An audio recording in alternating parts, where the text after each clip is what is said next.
Today I'm going to walk through troubleshooting causes of long dry times on the LG washer-dryer combo. This video is going to include proper maintenance, which can be the biggest cause of longer dry times, as well as how a heat pump dryer works, checking for proper installation, how to load it, and some controls and features that can increase your dry time that you might not be aware of. Let's get started. A conventional gas dryer uses an ignition system and comes to temperature rather quickly when a dry cycle is started. These dryers can range from like 120 degrees on a low or delicate cycle to some getting as hot as 170 degrees.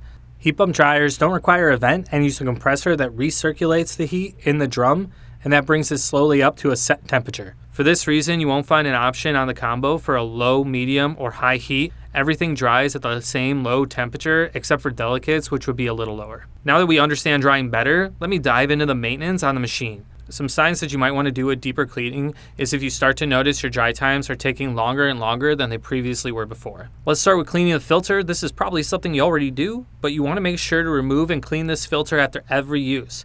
And while I have this removed, I'm going to check the mesh on the filter. All heat pump dryers have fine mesh filters to keep microfibers and fine lint from getting on the condenser. You want to have this be clear and see through it.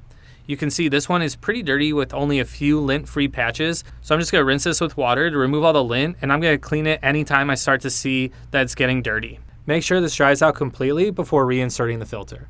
Just a quick tip, laundry like towels can increase the production of microfibers. While the filters are removed, I'm going to check two more things that could be slowing down my dry time. That's the condenser and the vent cover by the inlet duct. LG recommends cleaning this every 10 cycles. I would just recommend cleaning it anytime you start to see signs of lint or slower drying performance as well. You might notice that you can't just pull this vent cover out. That's because the housing of the compressor is holding it in place. So we're going to remove the housing, which is held in by one screw. It probably has a small sticker covering it, which you can just peel off and discard. Unscrew the top and then push in the sides on the tab, and I can easily remove the side vent cover and have access to the condenser and remove the inlet duct filter. Look at all this lint that's behind the vent cover. I'm just going to remove all the lint around and any on the inside of the vent. In some models, to get to the vent cover will require the removal of all 6 screws, and then I take off the housing so I can access the inlet duct cover to clean. Next, I'm going to look at the condenser fins and see if that needs cleaning. Use a soft brush, which is not included, and brush up and down, not side to side.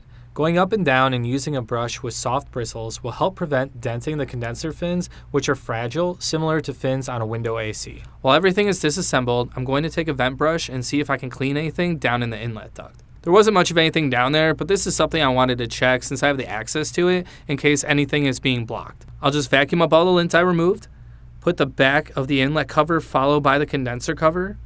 With the tabs on the bottom, it just pops right back in, and then I'll secure it back in place. When reinserting the lint cover, check the alignment with both the filter and the tabs in back. If this is off just a little, like this, it can get stuck and then I'd have to forcibly remove it.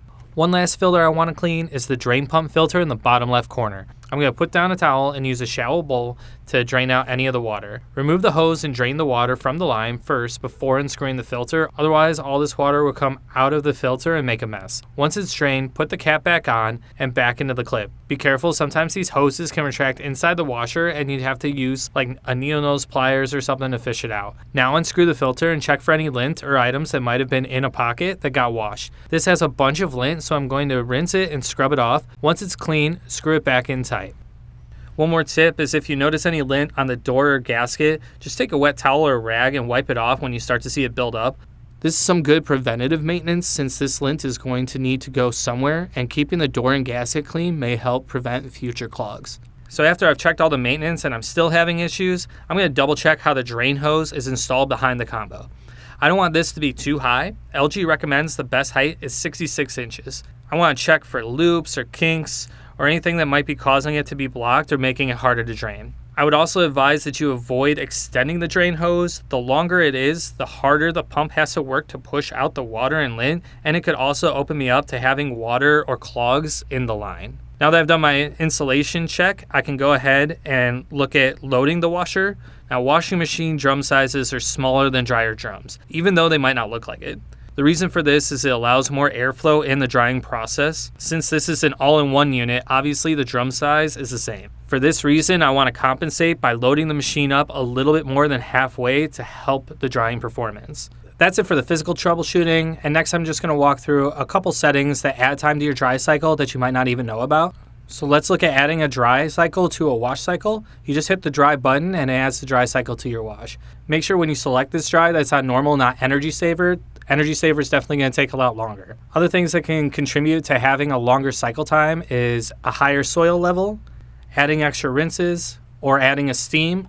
All of these things are going to add a lot more time to your cycle. I would recommend using a combo cycle to get better drying times and results. The spin speed is on high by default when using a combo cycle, and that's to try to spin and help remove moisture from your laundry.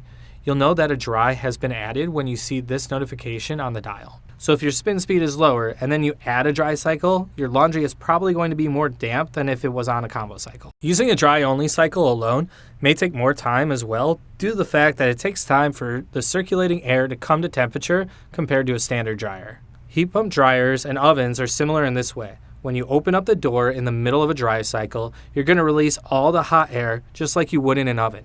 It's going to take some time to recirculate the air and come back up to the proper temperature. These causes are what may lead to longer dry times.